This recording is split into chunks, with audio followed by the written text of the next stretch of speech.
Before today's video, I wanted to make an announcement. I am going to be raising money for my local children's hospital through Extra Life. This is my 7th year participating in this great cause. I've seen people that I love fight cancer, and no child should have to go through that. I'm going to leave a link in the comments pinned down below, guys. Every dollar helps kids get the care and treatment and comfort that they deserve through the hardest time of their life. So please consider donating and make a difference today. Thank you, guys. Outer Worlds 2 has flopped, guys, and gamers have finally drew the line. They've finally drawn the line, guys. Outer Worlds 2 just dropped. Somehow this feels like deja vu for Xbox fans because, once again, we got a game that's actually good. It's not great. It's technically broken. A little bit of politics here or there, and it's commercially flopping. It's all rolled into one giant red flag for Obsidian and Microsoft. And I guess we saw this coming, right? We saw it. Now, before the comments start saying, well, the reviews are good. Yeah, critics and players are mostly giving it 7s and 8s. People like the game, myself included. I played it on stream. I didn't think it was half bad. People were having fun with it. But it's also running like garbage. Even on high-end PCs, there was a clip going on where somebody was playing it on X and their PC was stuttering. I think it was like a high-end RTX 5090 struggling to maintain 40 FPS in a game that looks like it was made for the PS4 era.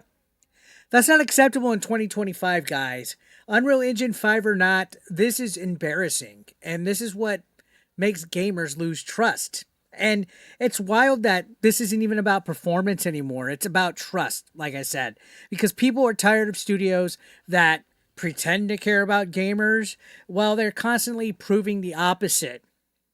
So let's talk about the performance disaster here, guys. There was a gentleman by the name of Daniel Owen. They tested the game at native 4K, very high settings, and even with ray tracing off, and it was a stutter fest. Looking at the clip, again, I mentioned it was on X, you can literally feel the frame drops in motion. The second that you land on your first planet, it's like the game's falling apart. And that's not a good first impression. This isn't some indie experiment. This is a full price $70 AAA game. It's an RPG from a Microsoft-owned studio. This is Obsidian. They've made Knights of the Old Republic before. They made Fallout New Vegas before. And to think they were going to try to charge $80 for this at one point until people backlashed about the price.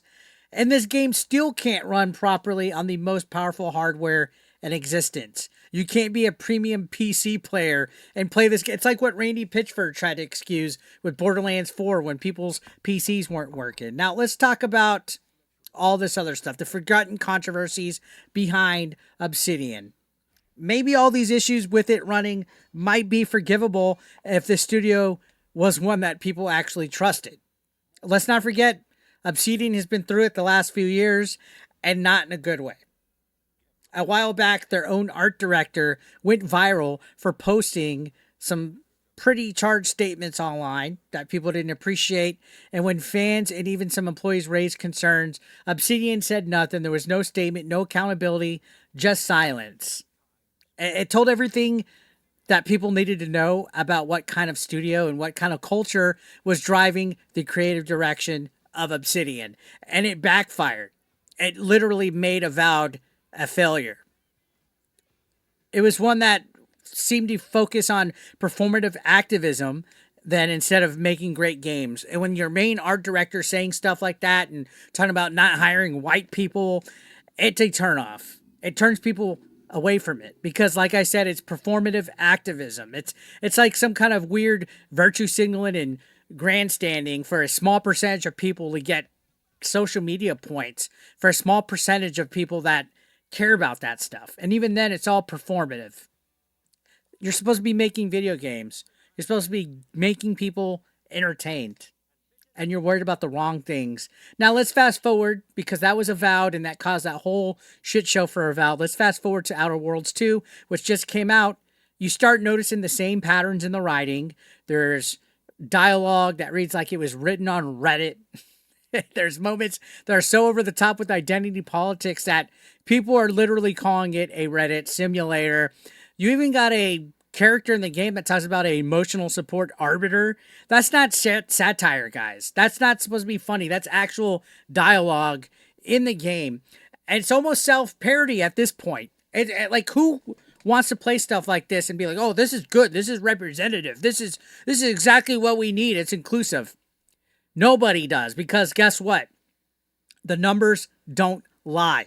Let me say that for the people in the back. Numbers don't lie, guys. So maybe it's a surprise or no surprise to the majority of us, but a surprise to the wokies that this game is already bombing. To us, normal folk, we knew the game was going to bomb. As of day 2 on Steam, there was less than 10,000 concurrent players on this. 10,000. Obsidian Studios game, less than 10,000 people playing it. That's worse than Avowed. And that game already underperformed. You remember the shit show that was? For comparison, Arc Raiders, which just came out, is another sci-fi release that launched around the same time. It hit over 250,000 concurrent players. And that's an extraction shooter. So spare me the there's too many games to play excuse, okay? Gamers are playing games, just not the ones that the wokies want us to play. And that's facts. As DSP Gaming would say, and that's the facts. And the part of the nobody at Xbox seems to want to talk about is they don't know how to make games anymore. They don't. Or else the numbers wouldn't be showing us the truth, right? This isn't a market issue. It's not that there's too much competition. It's that people don't want to spend their time or money on studios that clearly don't respect them. Nobody wants a fucking lecture. And this game had potential. Like I said, I enjoyed it when I played it, but there's just too much working against it when you're part of a studio like Obsidian that taints your game. Now, let's talk about the Xbox problem here, guys. Microsoft, I mentioned earlier, wanted to charge $80 for this game, for Outer Worlds 2. Then they backtracked to $70. And even with that, it's still struggling to sell well because the problem isn't the price. It's perception. People look at Xbox's first-party studios and they see a pattern. There's technical failures like Redfall or Avowed. There's mediocre launches that die off within a week. How many of these games come out and you're like, oh, okay. Like Doom the Dark Ages, that fell off so quick. And the writers and developers are more interested in pushing politics than building worlds, guys. At some point, people are going to tune out. They're just going to tune out and say, you know what? I'll play something made by devs who don't hate me. Because they talk about male gamers and white gamers and how terrible gamers are. They're going to go away if you keep insulting them, guys. And that's exactly what's happening right now. You hate to see it because this game had all the potential in the world. And then on top of that, Xbox Game Pass is literally cannibalizing sales of this. So it's to be expected. People aren't paying to play this. Okay? So where does this go from here? What's the fallout with Xbox? Honestly, it's probably going to be layoffs.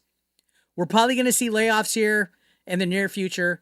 Maybe even some studios shutting down. Obsidian, your days are numbered. Because these numbers that are coming out, they're catastrophic. When you're a Microsoft-owned studio and you can't even break 15,000 concurrent players on launch week, that's not mid. That's literally career ending. That's studio closure numbers, guys. Especially when your last game, the original Outer Worlds, did better numbers 5 years ago. The first Outer Worlds killed this one number-wise. And people are still playing that one today. People are still playing the original Outer Worlds today.